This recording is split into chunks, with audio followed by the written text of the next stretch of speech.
రాష్ట్ర విభజన తర్వాత తొలినాళ్లలో రాజధాని లేదు కాబట్టి ఆ ఊర్లో ఒక ఊర్లో ఆగస్టు 15, ఒక ఊర్లో రిపబ్లిక్ డే ఇట్లా నడుపుకుంటూ వచ్చారు. తర్వాత ఒక 2 ఏళ్ళు అయిన తర్వాత అమరావతి రాజధాని అని ప్రకటించినా ఏమీ పనులు పూర్తి కాకపోవడంతో 2019 దాకా, ఆ తర్వాత 19 నుంచి 24 దాకా కూడా ఈ ఆగస్టు 15 రిపబ్లిక్ డే అయినా విజయవాడలో ఇందిరాగాంధీ స్టేడియంలో పెట్టడమే జరుగుతూ వచ్చింది. అయితే తొలిసారి అమరావతిలో ఈ 12 ఏళ్ల తర్వాతన అంటే అమరావతి పుట్టి 11 ఏళ్ళు అయినట్లు లెక్క అనమాట.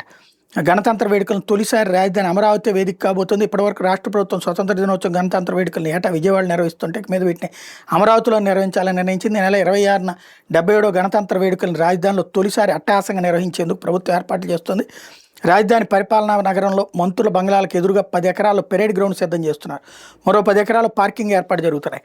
పెరేడ్ గ్రౌండ్ సిద్ధం చేసే బాధ్యత సిఆర్డీకి అప్పగించారు. గణతంత్ర దినోత్సవం తర్వాత గవర్నర్ అబ్దుల్ నజీర్ సాయుధ దళాల గౌరవ వందనం స్వీకరించి జాతీయ పతాకాన్ని ఆవిష్కరిస్తారు. రాష్ట్ర ప్రజలను ఉద్దేశించి ప్రసంగిస్తారు. ముఖ్యమంత్రి చంద్రబాబు, మంత్రులు సహా 500 మంది ప్రముఖులు కార్యక్రమానికి హాజరవుతారని భావిస్తున్నారు. తొలిసారి గణతంత్ర వేడుకలు అమరావతిలో నిర్వహిస్తుండటంతో అటు తిలకించేందుకు రాజధాని గ్రామాల నుంచి అటు గుంటూరు, ఇటు విజయవాడ నుంచి 10,000 మంది వరకు వస్తారని అంచనా వేస్తున్నారు. ఈ నెల 24న పూర్తి స్థాయి డ్రెస్ రిహార్సల్స్ నిర్వహిస్తారు. వేడుకలకు హాజరయ్యే ప్రముఖులు, ప్రజలకు వేరువేరుగా బ్లాక్లు ఏర్పాటు చేస్తున్నారు. వర్షం కురిసిన ఇబ్బంది లేకుండా వాటర్ ప్రూఫ్ షామేనాలు వేస్తున్నారు. వందే మాత్రం 10 సూత్రాలతో పాటు ప్రభుత్వ అభివృద్ధి సంక్షేమ కార్యక్రమం ప్రతిబింబించేలా శకటాలు ఉంటాయి.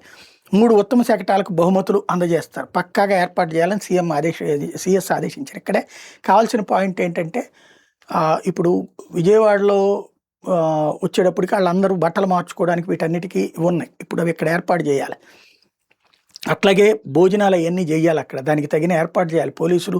అట్లాగే డ్యాన్స్లు వేయడానికి వీళ్ళందరూ పిల్లలు వస్తారు కదా, ఈవెన్ 10,000 మంది అంటే మనం ప్రభుత్వం తీసుకొస్తే వస్తారు అక్కడికి. మరి వాళ్ళందరూ బస్సులలో రావాలి.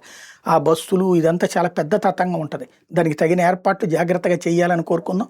వాళ్ళు క్షేమంగా ప్రశాంతంగా వెళ్ళాలని కోరుకుందాం.